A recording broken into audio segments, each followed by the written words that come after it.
Ini sekarang yang ngaku-ngaku Habib, ngaku-ngaku keturunan Rasulullah luar biasa banyak. Tapi saya minta mereka verifikasi, buktikan nasabnya itu benar. Kalau mereka yakin nasab mereka benar, ya argumentasi dong. Pakai ilmu nasab, pakai ilmu sejarah, bukan dengan caci maki, bukan dengan kebencian, tapi dengan data, dengan kitab, dengan argumentasi, dengan bukti. Jadi kalau Habib palsu ketahuan tuh kalau diperiksa. DNA Nabi kemana, DNA-nya kemana ya kawan? Berani nggak tes DNA? Berani nggak tes DNA? Nggak boleh pakai tes DNA untuk takut, hanya memastikan doang.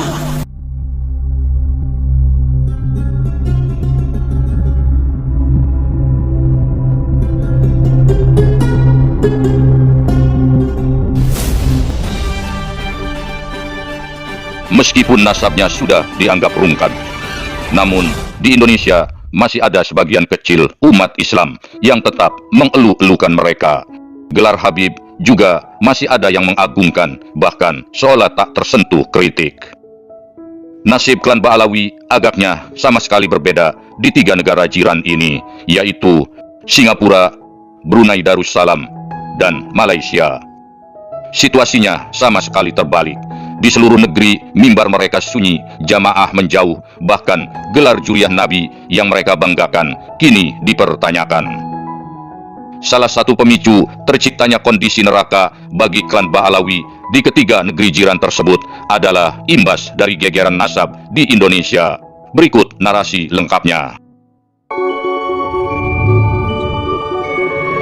Assalamualaikum warahmatullahi wabarakatuh. Mereka adalah kelompok yang mengklaim sebagai keturunan Nabi Muhammad melalui jalur Husain bin Ali berasal dari Hadramaut, Yaman. Sejarawan Islam Kiai Haji Agus Sanyoto dalam bukunya Atlas Wali Songo menyebutkan bahwa mereka didatangkan oleh kolonial Belanda pada akhir abad ke-19 hingga awal abad ke-20, tepatnya pasca Perang Diponegoro.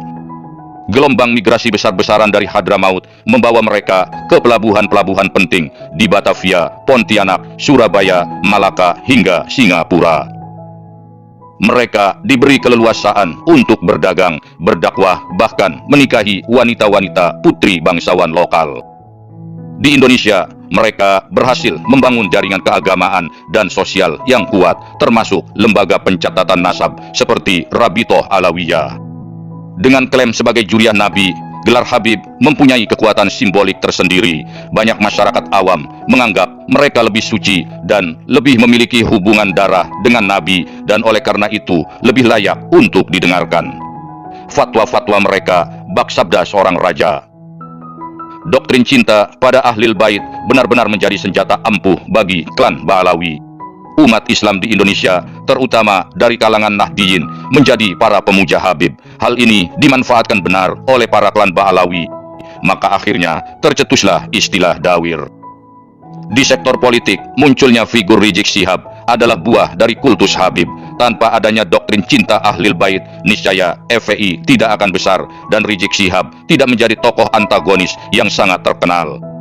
Kesalahan memaknai Ahlul Bait dibiarkan meracuni ruang imajinasi religi umat Islam. Habib itu bukan Ahlul Bait. Mereka yang berhak atas keistimewaan doktrin ini adalah Ali, Fatimah, serta Hasan dan Husain. Ini kita semua patut bersyukur karena topeng kebohongan klan Ba'alawi terbongkar berkat tesis Kiai Haji Imaduddin Usman Al-Bantani.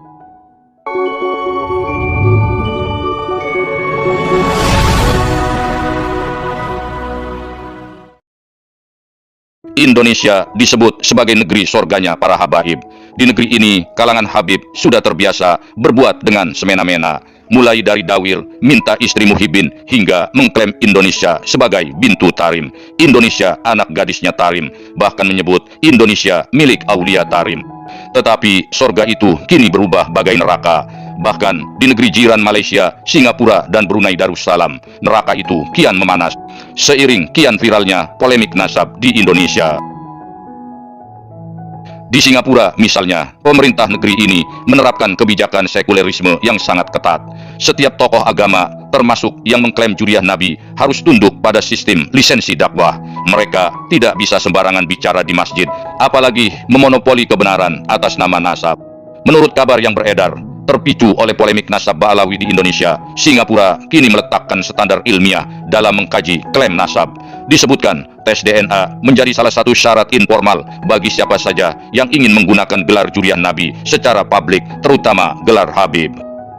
Bagi klan Ba'alawi, kebijakan ini menjadi tantangan yang sangat berat karena hingga hari ini belum ada verifikasi genetik atau otoritatif internasional yang mengesahkan silsilah klan Ba'alawi kepada Nabi Muhammad Shallallahu Alaihi Wasallam.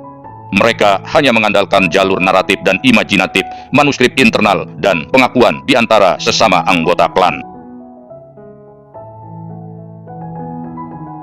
Sebagai negeri dengan corak pemerintahan Islam, Kerajaan Malaysia tentu menerapkan kebijakan yang lebih ketat lagi.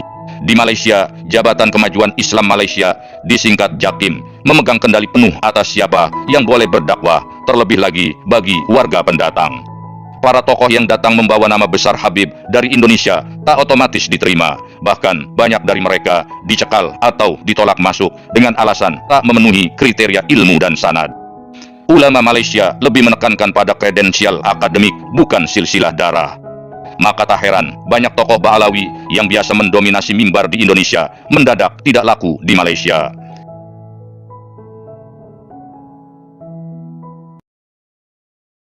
Meski ada klaim historis bahwa nasab para sultan di Brunei terhubung dengan silsilah Ba'alawi, namun negeri ini benar-benar zona merah bagi para habaib. Brunei dikenal sebagai monarki Islam yang ketat dan penuh protokol. Setiap ustadz atau da'i yang ingin masuk ke negeri ini, apalagi berdakwah, harus mendapatkan izin dari Majelis Ugama Islam Brunei, disingkat MUIB, yang harus pula diketahui oleh Kementerian Hal Ehwal Ugama, disingkat KHEU, Kerajaan Brunei Darussalam. Di negeri ini, klaim nasab tidak berdaya jika tidak disertai keilmuan dan adab yang tinggi. Menurut sumber lapangan, banyak tokoh Ba'alawi dari luar negeri yang tidak mendapat izin berceramah di Brunei. Apalagi jika mereka membawa doktrin kultus individu, glorifikasi gelar Habib, atau cerita karomah berlebihan alias khurafat.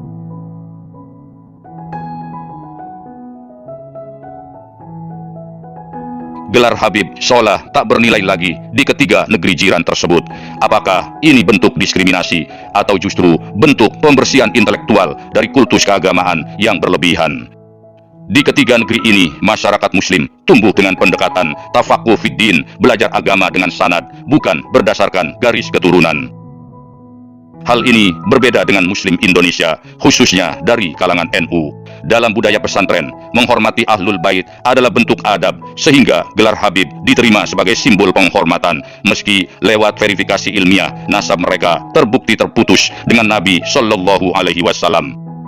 Semua ini diperkuat oleh budaya taklid yang menganggap gelar Habib sebagai simbol kesucian tanpa perlu pembuktian lebih lanjut. Padahal klaim keturunan Nabi tanpa bukti ilmiah jelas sangat berbahaya karena bisa memicu hierarki sosial semu di tengah umat. Terlebih, banyak pihak yang kini menyoroti dugaan adanya jual beli gelar Habib, pemalsuan makam, dan manipulasi sejarah di balik jaringan Ba'alawi. Tiga negeri jiran telah berbicara melalui kebijakan, bukan langkah sepihak. Mereka ingin memisahkan agama dari feodalisme berbasis klaim nasab.